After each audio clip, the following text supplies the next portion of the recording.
Namaste, and welcome to our continuing series on Savitri with our beloved Ranga. We are still in Book 1, Canto 1, The Symbol Dawn, page 7, beginning with Earth's grain. Earth's grain that needs the sap of pleasure and tears, rejected the undying rapture's boon, offered to the daughter of infinity her passion flower of love and doom she gave. In vain now seemed the splendid sacrifice, a prodigal of her rich divinity.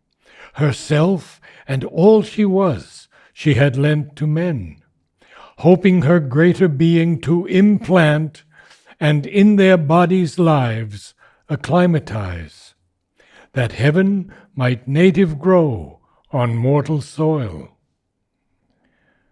Hard is it to persuade earth nature's change. Mortality bears ill the Eternal's touch. It fears the pure divine intolerance of that assault of ether and of fire. It murmurs at its sorrowless happiness, almost with hate repels the light it brings.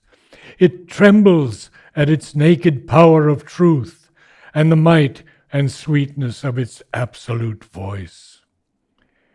Inflicting on the heights the abysm's law, it sullies with its mire heaven's messengers. Its thorns of fallen nature are the defense it turns against the Savior hands of grace. It meets the sons of God with death and pain. A glory of lightnings traversing the earth scene, their sun thoughts fading, darkened by ignorant minds, their work betrayed, their good to evil turned, the cross their payment for the crown they gave. Only they leave behind a splendid name. A fire has come and touched men's hearts and gone. A few have caught flame and risen to greater life. Too unlike the world she came to help and save. Her greatness weighed upon its ignorant breast, and from its dim chasms welled a dire return, a portion of its sorrow, struggle, fall. To live with grief, to confront death on her road, the mortal's lot became the immortal's share. A lot to go over here.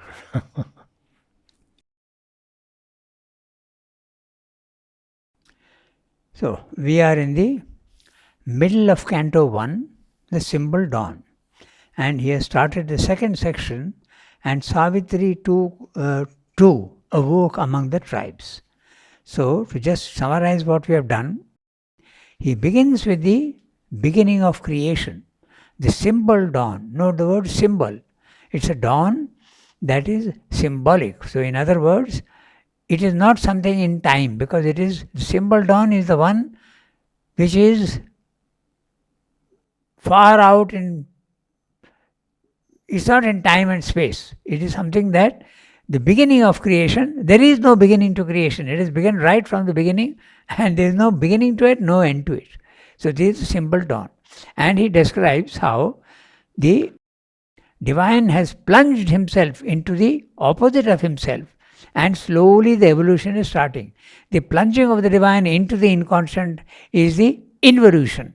So all the powers that are there, Sat, Chit, Shakti, Ananda, love, knowledge, power, truth, all these things come down and get hidden in the darkness of inconscience. But the evolution now starts. So there is a struggle between the darkness and the light. I am using only the words darkness and light, but you can apply that to everything. The power and the incapacity, okay? The knowledge and the ignorance, the consciousness and the unconsciousness. So there is this pressure and it is trying to come up. But because it's an absolute darkness, okay, it is not so easy for the higher light to work here, because by choice it has itself created the maximum difficulty and it is now wanting to come out. Therefore, life comes out after millions of years. So this is the struggle in the first 2-3 pages, where there is an effort from the higher and there is a response, some response, it dies out again. Again there is an effort and it dies out again. So this is the struggle that he has been showing. So then he comes to the actual dawn. The dawn when the day when Satyavan is going to die. And Savitri knows about it because he had been given 1 year to live with Savitri. So it begins, the second section begins with, and Savitri too awoke among the tribes. Okay, but the description is very clear. She is full of her own, the fate to come. She is concerned with that. And she is absolutely unconcerned with the world and the happenings there. The description is very clear, okay? But we saw that last time, so we won't go there now. So now... but now he begins to talk about the earth. Yes, that's right. And her condition, he is now universalizing her condition. The divine coming down, because there is a description, the daughter of infinity. She is the divine mother, herself come down into the physical world. And how does the world receive the divine here? That's a description we are going to read today. There is a resistance. The light will not allow, the darkness will not allow the light to have its way. This is my kingdom and I will rule. Light, you have no business here. I reject you. That's the whole attitude of the earth to the light, trying to wake it from above. So we start reading from earth's grain that needs the sap of pleasure and tears. Okay, so now Savitri is the divine mother and she has come down into a human form. So she had brought with her into the human form. There you are, 3 lines above the line that we read today. She had brought with her into the human form. The divine has come down into a human form. Many of these lines that you see, you can apply to mother, because that's exactly the...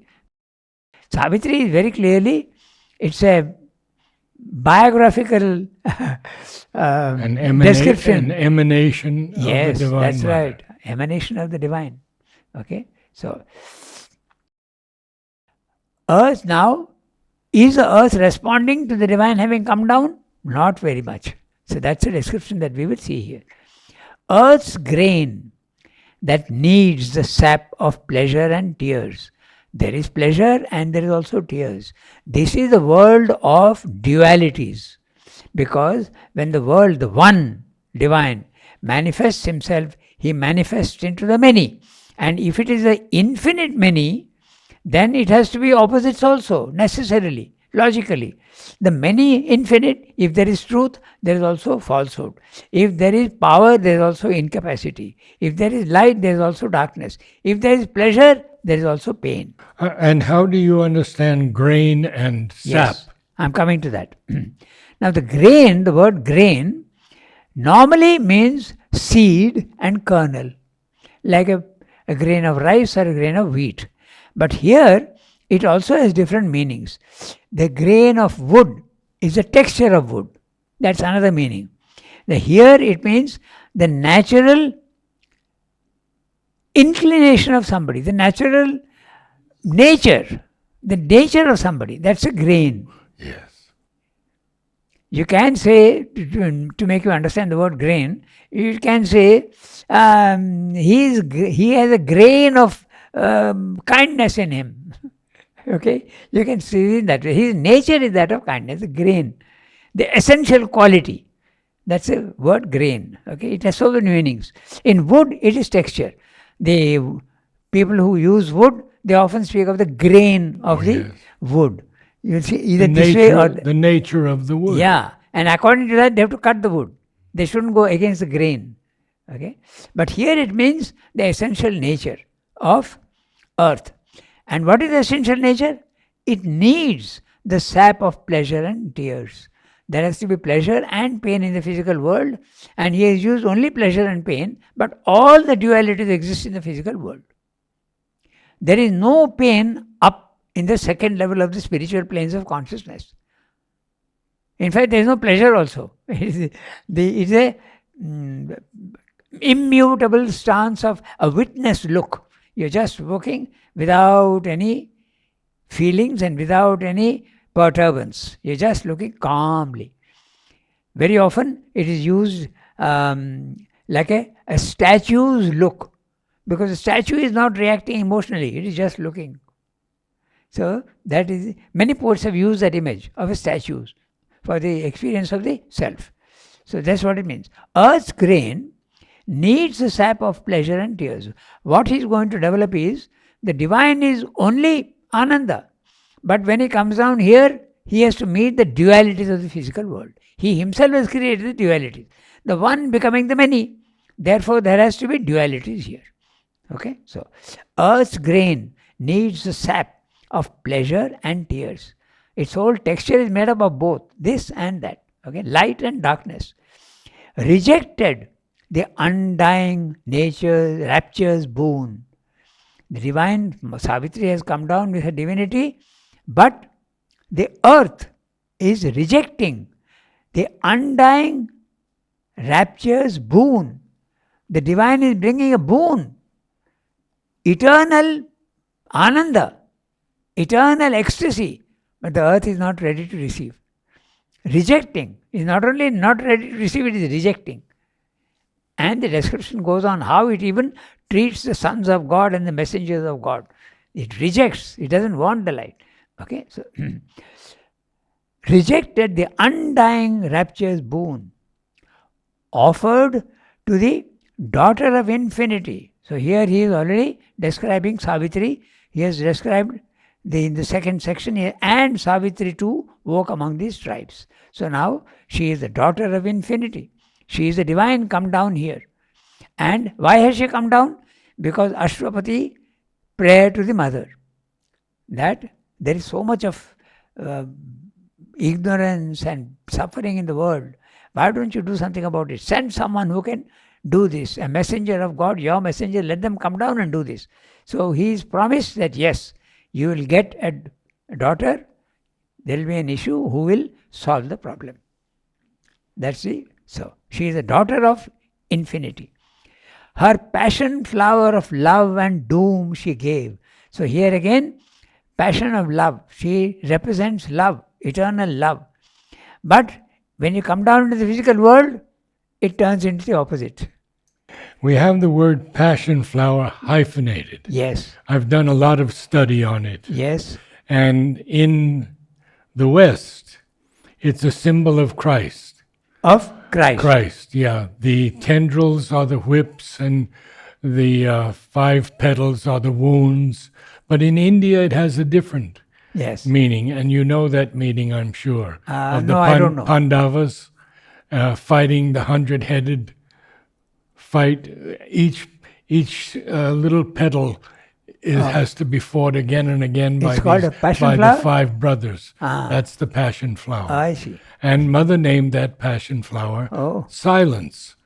So what you're saying is very relevant, because later on there is a description of Christ also here. Down 4, 5, 10 lines, 15 lines below, there is the image of Christ being crucified. Okay, so the passion flower of love and doom she gave. In vain now seemed the splendid sacrifice. So, what is the sacrifice? The divine has come down into the physical world. The divine is light, knowledge, power, bliss. And when it comes down here, everything becomes the opposite.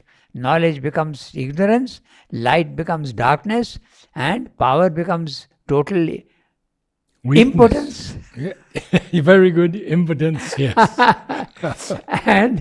and the ecstasy becomes pleasure and pain, which he has mentioned.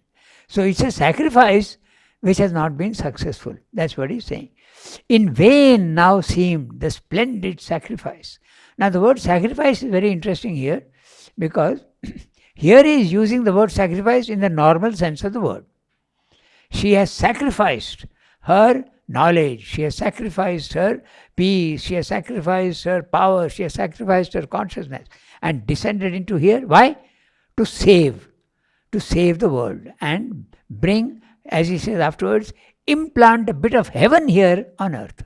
So that's why she has come down and sacrificed all that to come down here. And the word sacrifice is used in the Gita as well as in the synthesis in a different way. He uses the word sacrifice in the sense of yajna in the Gita. And sacrifice as yajna in the Gita is not the normal idea of sacrifice that you do. The normal idea of sacrifice is you do something, you lose something precious which you consider that you have lost. That's a sacrifice. But here it's not in that way. It is used in the sense of yajna. Yajna means offering everything you have to the divine. In that sense the word is used. Okay, so there are 80 pages in the synthesis about sacrifice, how to offer yourself to the divine. Okay, but here it is an ordinary meaning. Savitri has sacrificed her divinity and come down here. Yes. Okay, but the grain of infinity is there. Yes, and it's a splendid sacrifice. Yes, that's right. Splendid. It's a divine sacrifice, but it seemed to be in vain. Okay, why? A prodigal of a rich divinity. Now, who is a prodigal? A prodigal is one who is a spendthrift. He spends lavishly without thinking. Okay, like Bill Gates or well, we have in Christianity also the prodigal son, yeah, who returns to the that's father. right. Yeah, but he spent everything. That's right. So the word prodigal here means the wealth of the divine. Okay, he's spending energy, power, everything he is giving here in the world. Even if you see in the physical world, you will see that prodigality if you want. Okay, the splash of color in nature. Okay, if you're sensitive, you will feel that immediately. When 10,000 flamingos come and settle, it is such an unbelievable sight. Okay, this is a lavishness. The prodigality is a lavishness. Yes. Color, form, shape, everything. But it doesn't seem to be, the reaction to all these things is not much. That's what he's saying. In vain. Okay, a prodigal of a rich divinity, herself and all she was, she had lent to men. She gave everything that her divinity was, she has given it to men here who are ignorant and not very appreciative. That's why it's in vain. Okay, so this is the divine coming down to the physical world, hoping her greater being to implant, that heaven might native grow on mortal soil.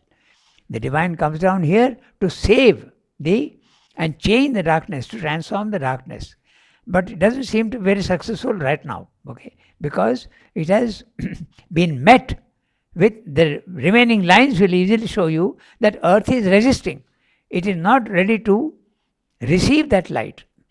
There is a feeling of the comfort zone. It happens also in individuals. You are very comfortable with your limitations.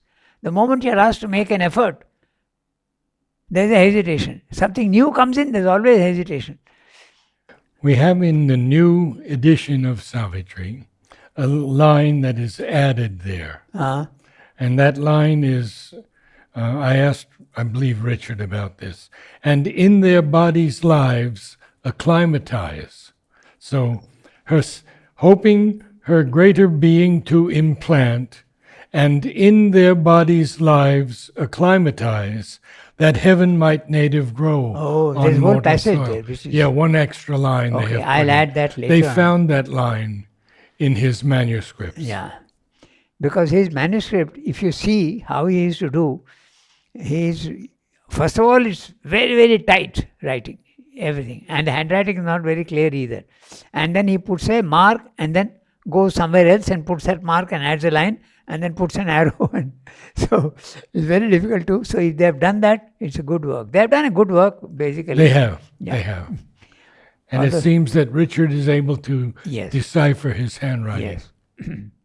Anyway, I mean, he has done his best. There are done many his best. different Exactly. views on the whole thing. Many They have views. added a lot of commas and all that. Yes. So this is what he's saying. So I've not got those words. So I won't be saying anything about those No. words which are missing in my text. Okay, so then But she wants to acclimatize in their bodies, that's right. in humanity's bodies, Yeah. that heaven might grow native on That's mortal right. soil. And acclimatize fits very well. Yes. You acclimatize yourself to the weather where it is. So the conditions on earth, you acclimatize yourself to Yes. that. Plant heaven on earth. Implant heaven on earth. Does it succeed? We constantly have to acclimatize plants that we get from other countries Yes. so they can grow in this soil. Yeah, that's right. So, hoping her greater being, the divine being, to implant, okay, that heaven might grow native, that heaven might native grow on mortal soil. In God's labor, you have a line, marrying the soil to the sky. So that's exactly what it is. Heaven might native grow on mortal soil. So marrying the soil to the sky in God's labor, if you remember. That's what Sridhar has been doing all his life, trying to bring heaven down into earth. Okay, so hard is it to persuade Earth's nature's change. Earth's nature is darkness, and nobody. This in human beings also it is there. He is talking of the universal, okay, of the universal level. But even in the individuals, it doesn't. You resist change. Look at ourselves. Yes, absolutely. We resist change. Okay. I think I mentioned last time that there was a lady from Italy, and she told me that she had the experience of golden light coming in, but there was something in her which didn't want it. It's a vital that doesn't want. The mind may want, but the vital resists, and the body is absolutely insensitive and unconscious. It doesn't accept the light. So this is what is saying. Hard is it to persuade earth nature's change. Mortality bears ill the eternal's touch. Mortality, the physical world here, which is mortal, can't bear the purity of the next lines will explain that. The purity of heaven, the power, not willing to accept, too much for it. Okay, so, And Mother even says that if we once saw her as she is, we would break apart. yes. And that's interesting because there's a defense. So, actually, your ignorance and your limitation, later on that will be very clear. Your limitation is protecting you. If you are open to the power of the entire cosmos, you will be overwhelmed. You will not be able to, you will be crushed. So your limited is actually protecting you. It's a protection. And slowly you have to acclimatize yourself to the higher and slowly get rid of this protection so that you get open up to the others. The ego is a protection. Hard is it to persuade earth's nature's change. Mortality bears ill the eternal's touch. It fears the pure divine intolerance. The word intolerance, what does it mean? That means the divine does not tolerate any impurity. So it does not. In the mother he has described that Lakshmi, the aspect of splendor and beauty, will not enter where there is pettiness and where there is dirt. It will not enter. So you must keep the temple clean if you want to install there the divine presence. That's what is meant by the The divine does not tolerate dirt and impurity. So that's what is meant. Intolerance. It fears. The earth is afraid of divine's pure intolerance. I told you, one person asked Mother, that when we come to you, you are the very symbol of purity and greatness and divinity. And we are afraid, with our smallness, we are afraid. And our worst thoughts come to us when we come to you. Okay, all the things that we have done wrong, all that rushes in. And there is this feeling of guilt when we come to you. What to do? So that's exactly the same thing being expressed here. Universally, but it happens individually. And Mother said, offer all that dirt to me and I will deal with it. So one should not be afraid even to admit that and give. So I think we should also look at that line of mortality bears ill. Yeah. Mortality bears ill. Mortality, the physical world. Where there is mortality is the law. Okay. So human beings and everything in the physical world is mortal. It is transient. Nothing is permanent. So mortality, description of the earth. With darkness, with ignorance, with lack of consciousness, this is the mortality. And when it bears ill, it can't bear. Doesn't like it. It can't bear, it rejects. Yes. That's what he's saying. Okay. So, it fears the pure divine intolerance of that assault of ether and fire. Now, ether and fire are the elements which are at the highest level. Ether, air, fire, water, earth. This is the sequence of the involution. The highest is, subtlest is ether, then the next is air, which you can feel. Ether you can't feel, you can't see, none of the senses will feel ether except sound. In ether, the sound comes first. Creation starts with sound, the Om sound.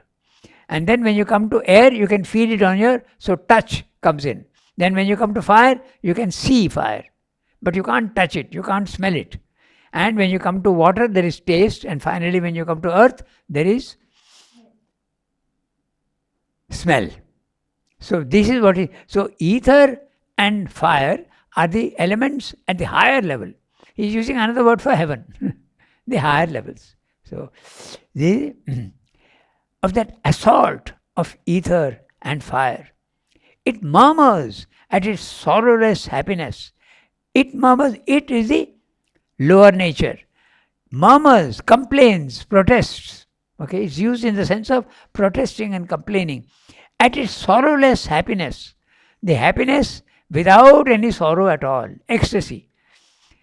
Often Sri Aurobindo uses interesting words, true truth, okay, shadowless light.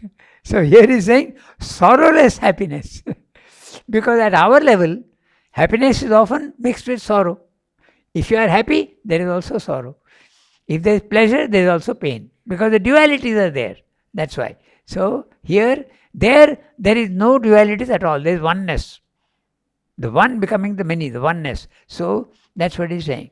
It murmurs at sorrowless happiness. Almost with hate, repels the light it brings. It doesn't want to change. Okay? It trembles at its naked power of truth and the might and sweetness of its absolute voice. So it rejects everything. It rejects the light, it rejects the power, it rejects the sweetness and everything. So all the things, sweetness of the divine, light of the divine, power of the divine, I don't want. I am very comfortable with where I am. If something new comes, I will be disturbed. This is very interesting because if you see in the physical world also, if there is an organization with rules, okay, you bring one small new rule, there will always be protests. Some sections will always protest. So this is a reflection of that. The lower is not accepting any change. They want stability. Comfort zone, as you say. And look at the words he uses. Murmurs, yes. Hate, inflicting, sullies, thorns. That's right. All of these things that reject the divine. Then the next passage, Mother has selected many passages from Savitri for two things. One is for painting with Huta and the other is for setting to music with Sunilda. So this passage also she has selected. Okay, inflicting on the heights the abysm's law. I have marked out all the passages where she has selected them for the music and the paintings. And she said that when it is read, the slide should be accompanied by the music. So now that passage is mother selected. Okay. So what is he saying? These 5, 6 lines, 10 lines. He is saying that the divine is trying to come down here through Savitri. She is the messenger of God and she has come down here. But the earth is not ready to receive her. It is rejecting. Okay. So inflicting on the heights the abysm's law. It sullies with its mire heaven's messengers. So we'll go sentence by sentence. Inflicting on the heights the abysm's law. Rather than implanting heaven here, the darkness here is saying, you come down and you become mine. I am going to put my darkness on you. This is a thing that happens in the evolution also. The lower is influencing the higher, and the higher is also influencing the lower. Right up to the spiritual planes of consciousness, this happens. And at the highest level, total purity is there, but the impurity is inherent in it, lying inherent. Here also at the lower level, inconscience is there, darkness is there, but the possibility, the incipience, the beginning of light, the possibility is there here. But it is total darkness and the light is hiding there. There it is total light, but the possibility of darkness is there. That's why there is an interaction between the two. But it's inflicting on the heights. Inflicting. I don't want you. I'm very comfortable where I am. Okay. So, inflicting on the heights the abysm's law. It sullies, makes dirty with its mire.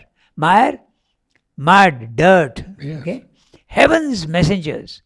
So, even the avatar, when he comes down, he is subject to the laws of the earth. And what are the laws of the earth? We'll see that. Okay. Its thorns of fallen nature are the defense. So, the abysm's law. Which is the abysm's law? The opposite of Satchidananda. The abysm's law is darkness, impurity, ignorance, and incapacity. Exactly the opposite of Satchidananda. So that's the abysm's law. Okay, so its thorns of fallen nature are the defense. It turns against the savior hands of grace. So earlier you had that passion flower. Now here is the description. I'll read the whole passage. It is description of Christ.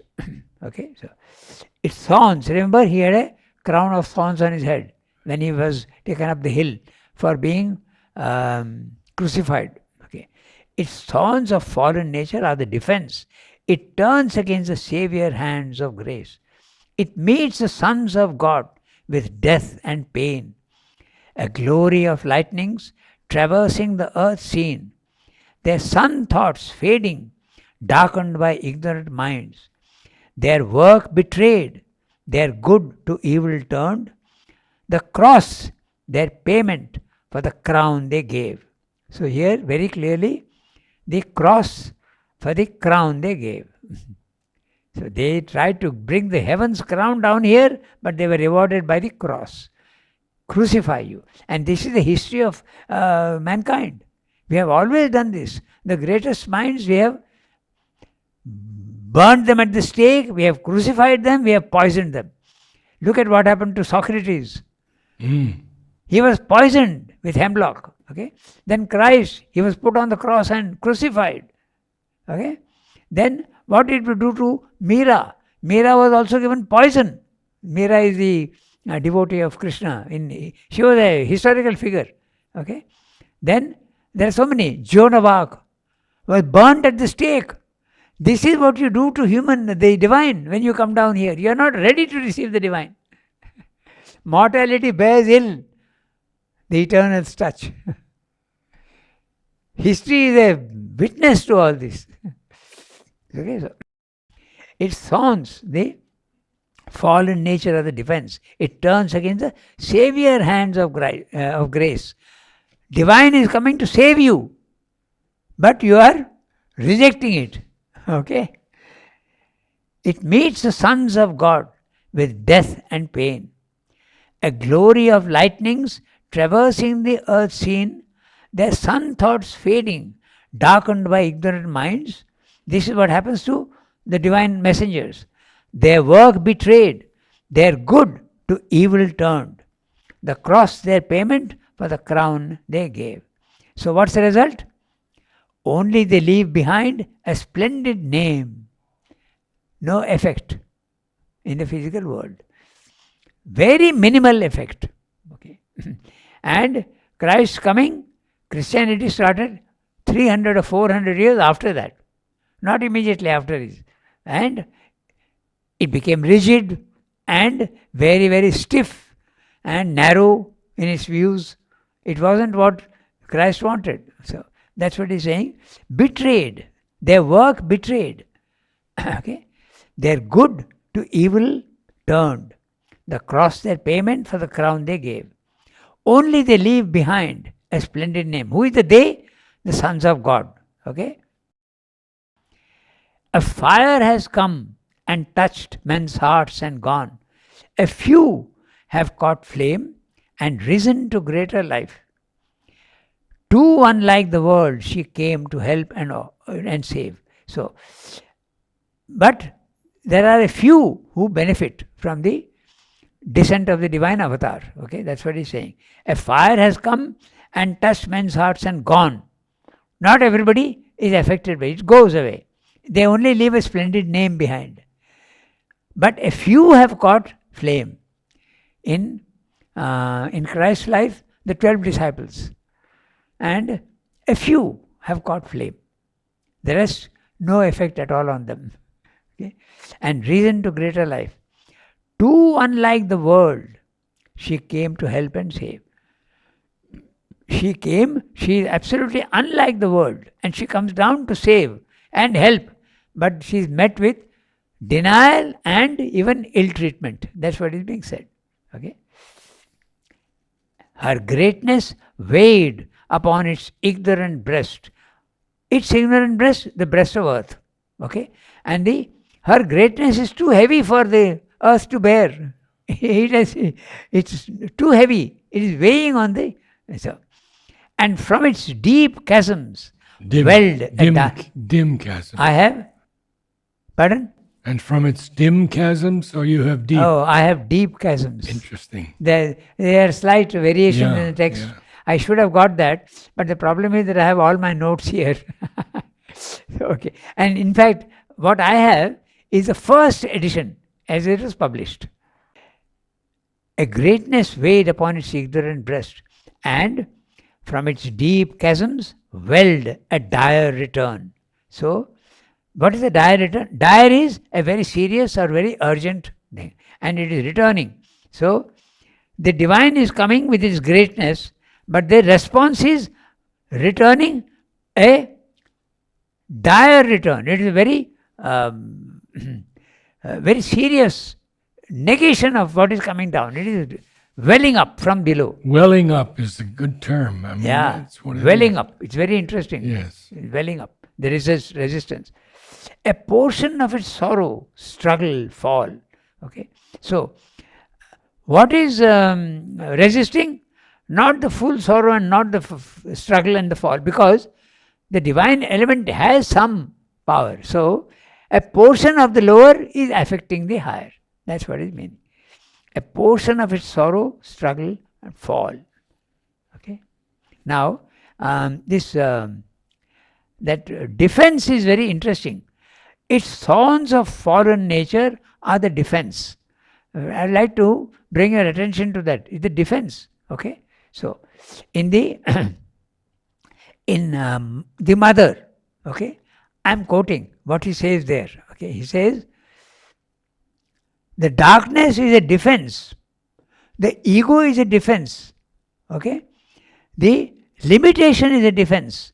Insincerity is a defense also, because the limitation is not allowing the infinity to come in. So you are defended. If it came in, as you said, if you saw mother in her real form, you will be swept away. So it is actually limiting you and protecting you, your insincerity. So in the hour of God, Sri Ramdas has got a very interesting about this defense. Okay? So I'm telling you, I'm reading out the sentence. All insincerity of nature, once thy defense against the eye of the master and the light of the ideal, becomes now a gap in their armor and invites the blow. So that which you thought is protecting you becomes a gap in your armor if you are doing yoga. If you are not doing yoga, you are protected very well, no problem. But if you are doing yoga and trying to open up your darkness, you are trying to open up, then that insincerity which was a defense now becomes a gap in your armor. So get rid of insincerity also. But slowly, gradually. Once, immediately if you do, there are problems. So each word that Sri Ramdas is using, you have to look into it and see what he is saying. Okay? So the next is, so what is Savitri to do? She has come down here and she is being met by opposition. And is being inflicted. The darkness is inflicting itself on her light. Okay? So to live with grief, to confront death on her road. The mortal's lot became the immortal's share. So now he is referring back to Savitri again. She has come down and to live with grief. She has come down from ecstasy, but now she has to meet grief. To confront death on her road. Okay? And the mortal's lot, the mortal, Savitri the mortal, became the immortal share. So she is immortal, but she has come down here and become immortal, and now she is also subject to the laws of the abysm, the laws of, and what is the law? Darkness, death, and sorrow. That's what he's saying. Thus, trapped in the gin of earthly destinies, awaiting her ordeal's hour abode, outcast from her inborn felicity, accepting life's obscure terrestrial robe, hiding herself even from those she loved. The Godhead, greater by a human fate. A dark foreknowledge separated her from all of whom she was the star and stay, too great to impart the peril and the pain. In her torn depths, she kept the grief to come.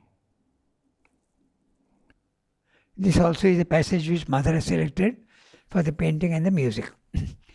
Beginning with, thus trapped in the gin of earthly destinies, up to the Godhead, greater by human fate. Okay, so this is a passage which she has selected for Savitri music and painting. Thus trapped in the gin of earthly destinies. So, what are the earthly destinies?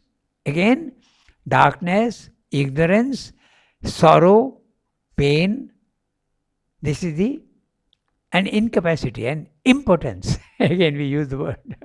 So, this is the destiny of the earth. Okay, so now she has become trapped in that jinn. The word jinn is used here in the sense of, there are many. Jinn is even a sort of liquor. But here it is used in the sense of a trap. She has come down from absolute freedom and she has got here trapped. Okay, and she is now subject to earthly destinies. And the earthly destinies are death, ignorance, suffering. Okay, outcast from her inborn felicity, the native felicity which she had at the higher level, now she has been outcast from there. So now she doesn't have that felicity. Accepting life's obscure terrestrial robe. The terrestrial robe is matter, life and mind. Okay, that's a terrestrial robe. In fact, he used the word here in the terrestrial robe. He has used the word robe. The matter is a robe to hide the divine. The first line of the Isha Upanishad itself says that. Isha vasyamidam sarvam Yat kincha jagatyam jagat. So, Isha Vasyamidam. The world is made for the vestment. There are two meanings you can read. The vestment of God is matter. The vestment is your clothing. So matter is a clothing for the divine. So robe. That's why he used the word robe. The divine is hiding there inside, covered by this robe of matter. Okay, so outcast from her inborn felicity, accepting life's obscure terrestrial robe, hiding herself even from those she loved. That's what you mentioned just now. That if you see me as I really am, you will be. And of course, those she loved was her parents. Yes. Even those who were close to her, all those who were close did not to see her divinity she had fully. To hide herself. Yeah. There are some who have seen lights around her. There have some who have seen, in fact, my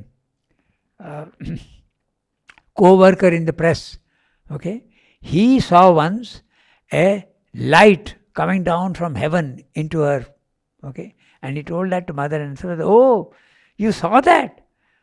She was surprised and she said, "That's unusual." So he had some capacity, but from the normal point of view, he was a very dull person, okay, not intelligent at all, not at all logical and full of desires, but he had this capacity. So we should never judge people. I believe I might have told you about one of the astronauts when they were circling the Earth. Yes. One of them saw this light come straight down to the Earth, hitting Pondicherry. Yes, exactly. He saw that light.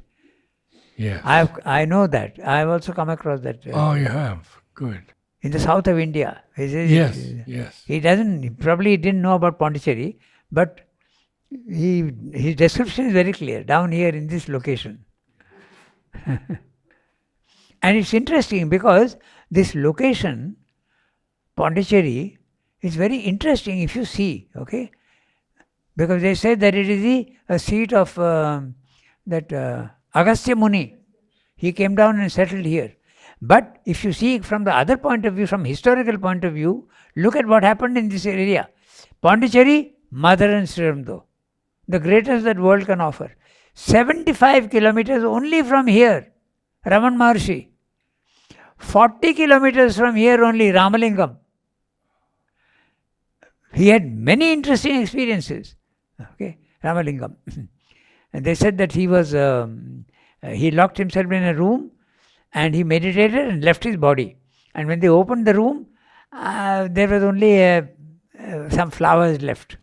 So whatever be the myth, it may be a myth, but it is something that describes his greatness. So here you are, this little, so seeing a light where these fantastic... a little spot on the whole earth. Yes. Just imagine, 75 kilometers from here, Raman Maharshi's ashram. Then here, and mind you, we are from Srirambdo ashram, but they have given high praise to Raman Maharshi. Okay? Very much. Mother has spoken of him. When he passed away, there was this huge star at 9 o'clock at night. Okay? Going across the sky. Just not, meteors disappear in seconds. But this one went on. We saw it in the playground. We were sitting in the playground at that time and mother saw that. And she commented immediately. She said, "A great soul has passed away." That was Raman Maharshi. Sri Aurobindo called him a spiritual Hercules. Yes.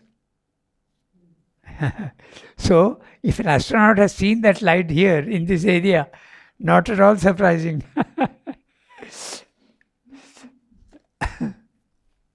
So, hiding herself even from those she loved, the Godhead greater by human fate. That's an interesting line for me. The Godhead greater by human fate. So the Godhead takes birth and becomes even greater by taking birth. Yeah. That's right. And now the next line is, which you didn't read, na? A dark foreknowledge separated her from all of whom she was the star and stay. So what is the dark foreknowledge? The death of Satyavan. The whole canto will end with, this was the day when Satyavan must die. Yes. That's why she is nursing her sorrow within herself without revealing it to anybody.